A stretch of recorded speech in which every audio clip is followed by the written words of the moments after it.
toutes, j'espère que vous allez bien. Alors me revoilà, Priscille Aurore, pour vous servir. Bonjour aux nouveaux, surtout j'ai été absente pendant longtemps sur cette chaîne YouTube et je m'en excuse. Vraiment, je suis vraiment désolée.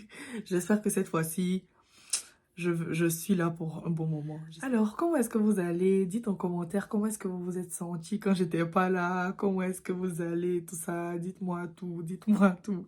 Encore une fois, je suis vraiment désolée pour mon absence. J'ai commencé l'école et tout ça, donc vraiment, c'était pas vraiment aisé de ma part. Alors, c'est pourquoi j'ai été absente tout ce temps-là sur YouTube. Alors, la vidéo d'aujourd'hui s'intitule Les études au Canada. Il y a plein de personnes qui sont déjà sur le territoire canadien et qui n'ont pas encore commencé les études. Il y a d'autres personnes qui vont me rejoindre dans ce que je vais dire aussi, c'est-à-dire qui sont déjà en études ici au Canada. Ils sont venus en tant que peut-être étudiants internationaux ou même qui sont des résidents permanents mais qui sont retournés à l'école comme moi. Comme vous le savez tous, peu importe le pays où vous vous trouvez, être en études quand on a un certain âge, c'est pas du tout facile. Euh, Moi encore, je peux dire que je suis assez jeune, relativement jeune, mais pour toutes les personnes, par exemple, qui viennent en tant que résidents permanents, qui viennent avec leurs enfants et qui se retrouvent obligés de retourner à l'école pour avoir les diplômes canadiens, pour pouvoir s'insérer dans dans la vie active canadienne, c'est pas vraiment facile. Le premier point que je décide d'aborder aujourd'hui, c'est d'abord l'admission. L'admission, oui, parce que je parle certes pour les personnes qui sont ici au Canada avec moi, mais aussi pour les personnes qui ne sont pas encore arrivées sur le territoire canadien et qui espèrent bientôt arriver sur le territoire canadien. Et parlons d'admission, je peux dire que c'est pas vraiment aisé d'avoir une admission pour aller dans une université ici au Canada. Ça pourrait être facile pour les personnes, par exemple, qui ont eu un cursus scolaire, c'est-à-dire un cursus au lycée ou bien encore au collège, comme on dit chez nous au collège. Pas collège d'ici, parce que ici, collège d'ici, c'est un peu comme grande école. Mais au lycée, qui ont eu un cursus, par exemple, sans faute, avec de bonnes moyennes, tout ça, ça peut être un peu facile quand même pour ces personnes-là d'avoir une admission ici, peu importe le programme qu'ils choisissent et tout. En fonction de là où ils veulent aller, en fonction de là d'où ils viennent. Quand je dis ça, je veux parler de, par exemple, au cas où vous avez déjà fait une formation bien précise au pays et tout ça, et que vous voulez continuer.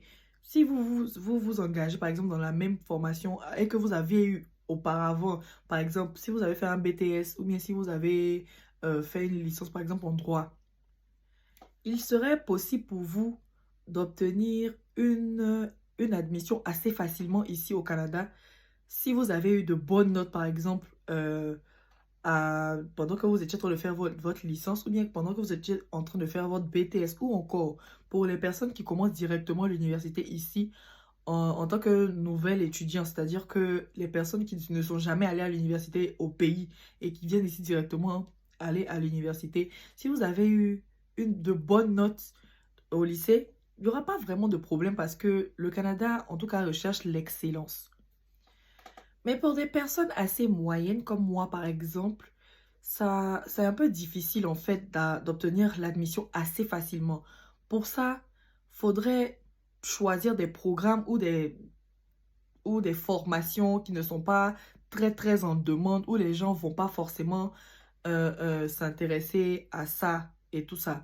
Donc souvent même vous voyez des noms de programmes, vous n'avez jamais vu ça quelque part, études interdisciplinaires, ou bien études de tel pays, ou bien études de telle langue.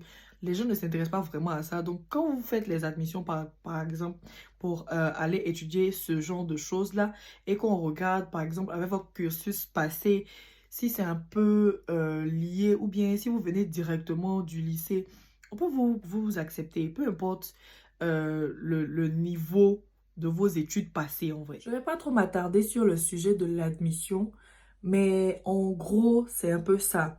Pour pouvoir demander une admission ici, si vous n'avez jamais fait, au risque de me répéter, si vous n'avez jamais fait l'université ici, il faudrait avoir en tout cas de grandes notes.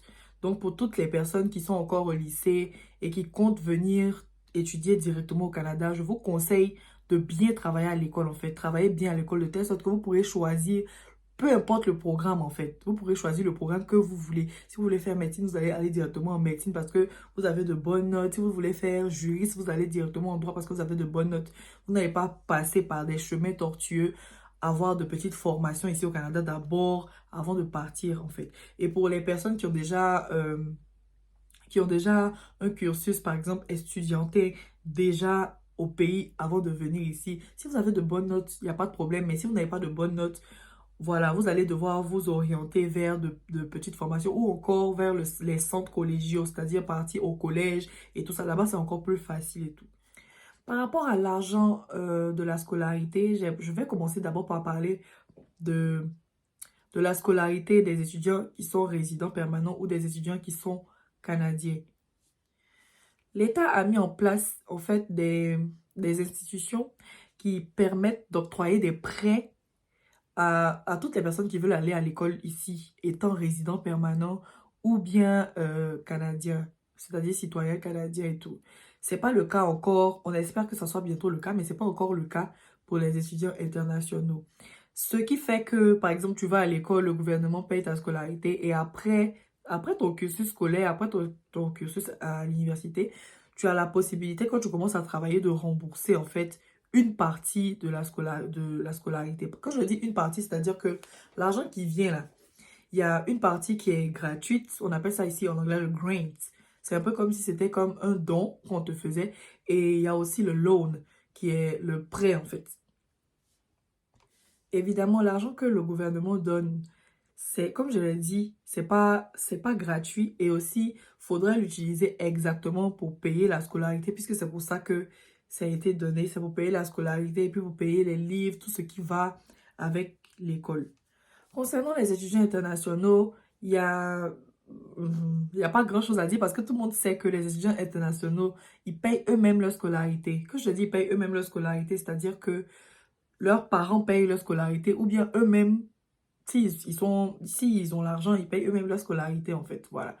Les étudiants internationaux payent eux-mêmes leur scolarité, mais encore, il y a des bourses qui sont octroyées, soit pour les étudiants internationaux, soit pour les étudiants domestiques, qui sont disponibles arrivé à un certain moment en fait on va dire, du semestre, de chaque semestre auquel on postule et en fonction de tes besoins, en fonction de beaucoup de paramètres. En tout cas, c'est ce qui se passe dans mon université. Je ne sais pas si dans les autres universités, c'est la même chose ici au Canada, mais je pense que généralement, c'est ça.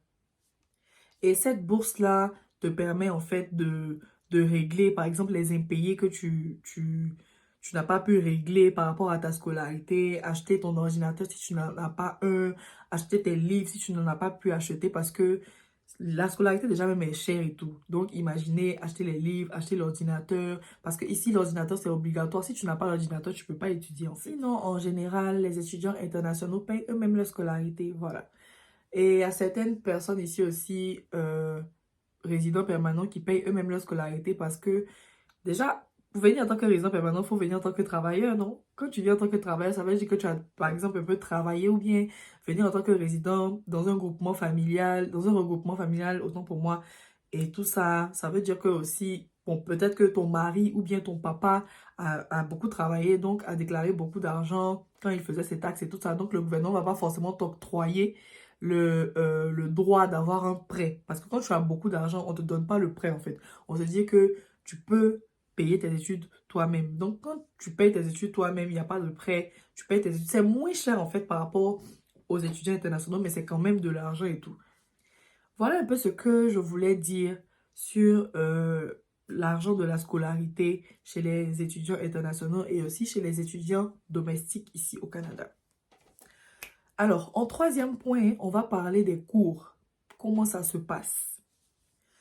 Pour ceux qui sont déjà allés à l'université au pays, c'est la même chose, c'est les mêmes manières de faire, voilà, c'est la même chose, c'est bien défini, bien détaillé. Ce qui est bien au Canada, c'est que tout est bien défini. Depuis le début de l'année, tous les profs donnent tous les cours, c'est-à-dire les grands titres et tout ça. On vous donne ça sur une plateforme. Vous savez exactement quand vous avez vos devoirs, quand vous avez vos exercices, quand vous avez vos examens. Tout est bien, bien défini ici. En tout cas, la plupart du temps aussi, à l'université, au pays, c'est la même chose. Tout est bien défini et tout ça. Ici, c'est un peu plus avancé, mais en tout cas, dans la plupart des universités, c'est comme ça. Dans le cas où tu n'es jamais allé à l'université, tu viens directement du lycée, faut pas t'inquiéter, c'est trop, tout est bien dit ici en tout cas. Ici, tout est bien fait, tout est bien cadré. Les cours sont là. Tu sais à quelle date tu as tel cours, à quelle date tu as tel devoir. Tout est bien cadré, il n'y a pas de problème. Tu vas pas te perdre dans l'université. C'est vrai que les gens, même moi, je vais même pas dire les gens, même moi, avant que je n'entre à l'université, je me suis dit, attends, comment est-ce que je vais me retrouver dans ce vaste environnement en fait? Il y a beaucoup de bâtiments, il y a beaucoup de personnes. Comment je vais me retrouver? Mais au fur et à mesure que je suis partie à l'école, c'est vrai que tu te perds, ça c'est obligatoire. Les premiers et les deuxièmes jours, tu vas te perdre, tu vas te tromper de classe, tu vas faire beaucoup de choses de travers, mais au fur et à mesure que le temps va passer, tu vas voir, ça sera facile. Toi-même, tu vas retrouver tes classes, tu vas même plus avoir besoin de regarder sur ta plateforme pour voir dans quelle salle est-ce que tu as tel cours, dans quelle salle est-ce que tu as tel cours. Et puis aussi, oui, je voulais parler du fait que ici, c'est pas comme dans nos universités où on a la plupart du temps le prof, c'est le prof qui se déplace pour aller de salle en salle. Non. Ici, là, c'est nous qui nous déplaçons pour aller de salle en salle. Et ça, encore, pour ceux qui ont fait le lycée ici, c'est la même chose. Les élèves du lycée, c'est comme ça. C'est vous qui vous déplacez pour aller dans les salles de chaque prof. C'est pas les profs qui se déplacent, en fait, ici. Et tout. Mais bon, ça, c'est pas vraiment grand-chose. C'est des choses que vous pouvez faire assez facilement. Dans le cas où l'université est vraiment vaste, par exemple, mon université est vraiment vaste. C'est vrai que je suis dans un campus bien défini, mais l'université en tant que telle est vraiment vaste. Donc, faudrait pas avoir peur du fait que non, je vais pas me retrouver. C'est comme ça, c'est des choses à se soucier après. C'est pas, voilà. Sinon, pour le moment, là, en tout cas, pour tous les cours, les profs sont bien, voilà. Ils écrivent tout ce qu'il y a écrit et définissent tout ce qu'il y a défini. Je vais pas parler de quel cours est bien, quel cours est un peu difficile à comprendre, tout ça, parce que vous et nous et moi, hein, on n'a pas les mêmes formations. Vous voyez, non. Moi, je peux parler de ma formation, par exemple, avec quelqu'un qui fait psychologie comme moi et tout. Mais encore, je pense pas que c'est difficile avec beaucoup de lecture et puis beaucoup d'apprentissage. C'est des choses qui sont... C'est assez... C'est assez flexible, quoi. C'est des choses qu'on peut faire et tout. Pour une personne moyenne, en tout cas, je ne pense pas qu'il y aura des problèmes, en fait, à passer des tests ou bien à avoir de bonnes notes. Par rapport aux examens, même encore ici, examens et devoirs, hormis tout ce qui est rédaction, tout ça, par rapport aux examens et devoirs, vraiment, ici, ça n'a rien à voir avec le pays, quoi. C'est vrai qu'au pays, arrivé à un certain moment, ils ont commencé à... Quand je parle de pays, je parle de l'Afrique en général. L'Afrique en général, parce que c'est un peu pareil, l'éducation est un peu pareil un peu partout. Euh, Arrivé à un certain moment, avant que je ne vienne ici, ils avaient commencé dans mon pays, en tout cas en Côte d'Ivoire, ils avaient commencé à mettre en place tout ce qui est question à choix multiples, ce genre de choses et tout. Ce qu'il n'y a pas forcément beaucoup. Dans notre pays, on nous demande de bosser. C'est-à-dire, quand je parle de bosser, je parle de comme étudier pour les personnes qui ne savent pas trop ce que c'est. Étudier les notions et venir les rendre exactement voilà, comme tu les as étudiées, tu vois. Mais ici, c'est pas pareil. Ici, on te donne une question avec des choix différents. Pour les personnes qui savent, en fait, les personnes savent, vous voyez un peu. On te donne des choix différents et tout. C'est un peu... En fait, ici, on fait tout pour aider l'étudiant, en fait. On fait tout pour aider l'étudiant à ne pas avoir de mauvaises notes et tout ça. Et encore, les profs, ce qu'ils aiment par-dessus tout, ce sont les étudiants qui viennent en cours. Voilà. Ne faites pas les gens qui veulent sécher les cours et tout ça. Et quand je parle de ça, je parle de ceux qui ne sont pas encore arrivés au Canada. Et je parle aussi de ceux qui sont déjà au Canada, qui vont à l'école, mais qui s'amusent à sécher les cours. Ici, là, tu peux ne pas piquer, comme on dit chez nous en Côte d'Ivoire. Tu peux être dans une situation où la matière, tu l'as jamais vue, c'est-à-dire que tu es rentré dans le programme, mais la matière est un peu difficile pour toi. C'est un peu difficile pour toi de comprendre la matière et tout. Le simple fait d'être en classe et puis de répondre aux questions, de participer, en tout cas de montrer au prof que tu es intéressé là, ça peut te faire passer. C'est pas de la tricherie ou quoi que ce soit, ou bien c'est pas du favoritisme, non. C'est une manière de montrer en fait au professeur que sa matière t'intéresse. Et quand il voit que sa matière t'intéresse, même qu'il sait que tu n'es pas très très fort dans sa matière en tout cas, il n'hésite pas en fait à t'aider à avoir les notes requises pour pouvoir passer au niveau supérieur en fait. Donc, c'était un peu ça par rapport à comment se retrouver dans l'université en général, la manière de faire ici et aussi comment les cours se passent. Voilà, c'était un peu ça. Maintenant, quatrième point, je vais parler de comment concilier études et travail. C'est vraiment difficile. Ici au Canada, là, ne pensez pas que c'est rose quand vous allez venir ici. Pour ceux qui sont encore au pays, ça sera comme tout rose. Vous n'allez pas avoir besoin de travailler. Vous allez juste partir à l'école. Pour ceux qui vont venir en tant qu'étudiants, hein, vous allez juste partir à l'école. Les parents vous envoyer l'argent. Non, non, non, non, non. Ça va pas forcément se passer comme ça pour tout le monde. Il y a des gens pour qui ça va se passer comme ça. Mais ça va pas forcément se passer comme ça pour tout le monde. Ici au Canada, quand on est étudiant, on travaille aussi. On va aller chercher des emplois étudiants parce que aussi qu'on va finir nos études et qu'on va faire nos CV, il faudrait qu'on voit du bénévolat, du volontariat, mais aussi qu'on a eu à travailler pendant notre cursus scolaire. Peu importe là où vous allez travailler, même si c'est dans un fast-food, même si c'est dans une garderie, même si vous êtes tuteur dans une école, ce qui est sûr, il va falloir travailler pour certaines personnes. Je ne parle pas de tout le monde. Il y a des gens qui ont beaucoup d'argent, qui n'ont pas besoin de travailler pendant qu'ils sont à l'université. Mais c'est bénéfique quand on travaille pendant qu'on est à l'université. Non seulement ça donne l'argent, mais aussi ça te donne un petit poids dans ton CV parce que pendant l'école, tu as fait quelque chose. C'est vrai que le fait d'allier travail et études, c'est pas du tout facile parce que la plupart du temps, les deux emplois du temps se chevauchent. Et quand c'est comme ça, on n'a même pas le temps pour soi-même. On n'a même pas le temps de prendre soin de nous, le temps de sortir, le temps de faire un peu ce qu'on veut. Tout ça, c'est un peu compliqué. Il y a des personnes qui vont à l'école le matin et qui travaillent le soir. Il y a des personnes qui font les overnight, c'est-à-dire qui travaillent après 20 heures, je pense. Après 20 heures ou bien à 23 heures, en tout cas.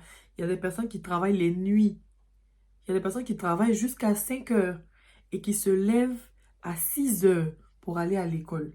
C'est pas du tout facile. En tout cas, pour les personnes, comme je le répète, pour des personnes, pour les étudiants internationaux surtout, qui n'ont pas beaucoup de soutien venant de la part de leurs parents, c'est pas du tout facile. Parlons des étudiants domestiques, c'est-à-dire résidents permanents ou canadiens. Il y a aussi le travail qui est là, qui s'impose. On ne peut pas travailler à plein temps parce que c'est normal, on étudie à plein temps. Et ça encore aussi, c'est la même chose pour les étudiants internationaux. Personne ne peut travailler à plein temps. C'est vrai que encore les étudiants domestiques n'ont pas de restrictions par rapport à leurs heures de travail et tout, ce que les étudiants internationaux ont. Mais euh, il y a le travail aussi qui est là. Voilà. Si tu veux avoir de l'argent, si tu veux avoir des expériences dans tel ou tel domaine, ou encore, ou si tu veux avoir de l'expérience dans le domaine précis dans lequel tu étudies. En tout cas, c'est conseillé de chercher du travail. Mais encore, c'est pas vraiment une nécessité pour ceux qui, qui ont de l'argent, en fait. Pour ceux qui gagnent de l'argent, bien pour ceux qui se suffisent avec l'argent que le gouvernement leur donne. Comme dernier point, je vais parler de la vie étudiante en général.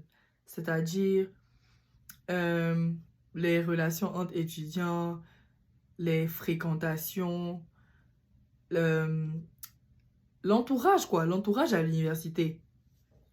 Faut savoir que l'entourage à l'université joue pour beaucoup dans la réussite ou bien dans dans l'échec d'un étudiant. C'est vrai qu'à l'université, là, on va pour étudier, mais aussi c'est un endroit de socialisation. Tu vas socialiser avec des personnes, tu vas rencontrer des personnes, tu vas décider de parler plus avec cette personne que cette autre personne. On va vous mettre dans les groupes d'études. Ça va emmener, en fait, ça va t'emmener à discuter avec des gens, quoi, à socialiser avec des gens et tout. Ce que j'aimerais dire, c'est que c'est vrai, comme dans tous les domaines et comme dans toutes les sociétés ici sur la Terre, pas forcément ici au Canada, mais ici sur la Terre, il faut savoir faire attention à ce qu'on dit, à ce qu'on fait, à là où on est, à là où on a l'habitude de se faire voir et à comment est-ce qu'on se comporte avec les gens autour de nous. Parce que sans citer un comportement et laisser l'autre, c'est-à-dire quand je parle d'un comportement et l'autre, je parle de forcément comportement négatif ou encore comportement positif, pas forcément négatif, hein, mais Il y a certains comportements qu'il vaut mieux avoir, il y a certains comportements qu'il vaut mieux ne pas avoir. Je ne peux pas citer tout ça pour ne pas que la vidéo soit interminable.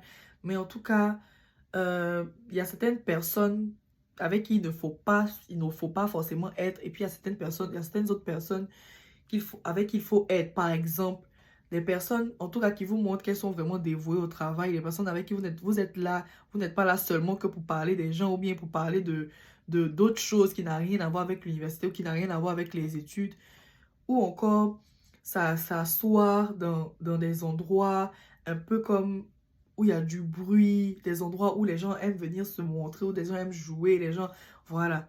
Il faut un peu éviter les endroits bruyants, les endroits où il y a des stéréotypes, parce que c'est vrai, ici au Canada, il y a des stéréotypes. Faut pas, on va se mentir.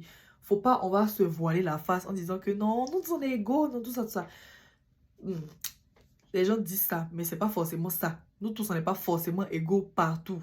Voilà. Il y a des endroits où on a stéréotypé les personnes qui s'asseyent là-bas, par exemple, dans un coin de l'université. Ça existe partout. Ce qu'on vous montre dans les films, là, c'est pas forcément faux. Il y a des groupes dans lesquels tu te retrouves là. On vous stéréotype directement à cause de une ou deux personnes avec qui tu te promènes. Et ça peut te fermer les portes sur beaucoup de choses. Parce que c'est pas forcément les étudiants même qui te mettent le stéréotype, hein. Il y a les professeurs aussi qui peuvent te voir en bizarre parce que ils savent l'étudiant ou bien l'étudiante ou bien les étudiantes avec qui tu traînes là. Ils les connaissent déjà. Ils savent que c'est les filles qui n'aiment pas travailler ou encore c'est des garçons qui sont un peu teigneux ou bien c'est des gens qui sont un peu impolis. On te cadre en même temps directement avec ces personnes-là et ça te bloque beaucoup de chances et beaucoup de choses.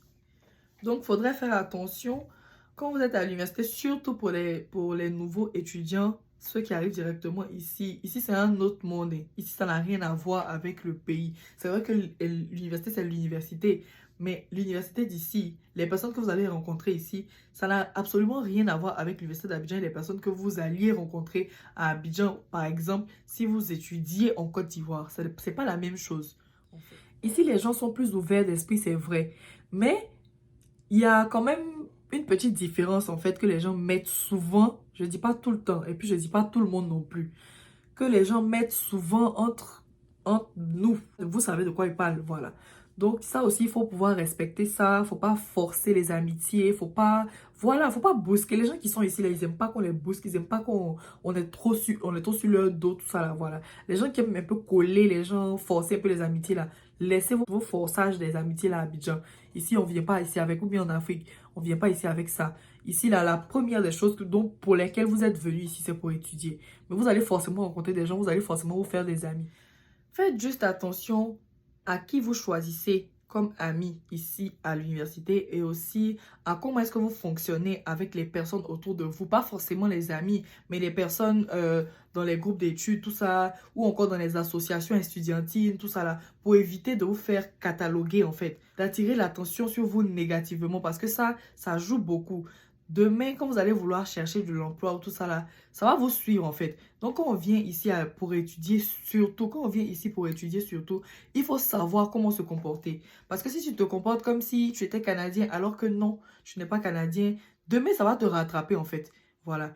Donc, pour parler de mon expérience ici à l'université, c'est une très belle expérience. C'est une expérience que j'avais à vivre. Parce que, en vrai, j'ai j'ai pas vraiment fait l'université. J'étais en grande école. Voilà, donc c'est complètement différent de là où je suis. En plus, c'est dans une université qui n'est pas dans mon pays, une université qui est au Canada. C'est une grosse chance d'ailleurs. Et aussi, c'est une université un peu grande et ici, il y a la diversité culturelle. Il y a, on n'est pas pareil forcément. Quand je te dis on n'est pas pareil, c'est-à-dire que on n'a pas le même background, on n'a pas les mêmes éducations, tout ça. Encore, ça peut être bénéfique dans le sens où on rencontre des personnes d'origine diverses qui, des personnes qui nous apprennent quoi, qui nous apprennent sur leur culture, qui nous apprennent sur leur manière de se comporter, sur leur manière de parler, sur leur manière de vivre. Voilà. En tout cas, mon expérience à l'université, côté professeur, côté cours, côté socialisation, il y a forcément des hicks. Ça arrive à tout le monde en fait. Moi, je ne vais pas venir parler de mes hicks ici spécifiquement, mais en tout cas, il y a forcément de petits points à régler. Je ne vais pas dire de petits points négatifs, mais de petits points à régler. Mais en tout cas, c'est une très belle expérience en général. Alors, c'est la fin de cette vidéo. J'espère qu'elle vous aura plu. J'espère que vous allez être enseignés dans cette vidéo-là par rapport à tous les points que j'ai cités. Et on se voit une prochaine fois. Bisous.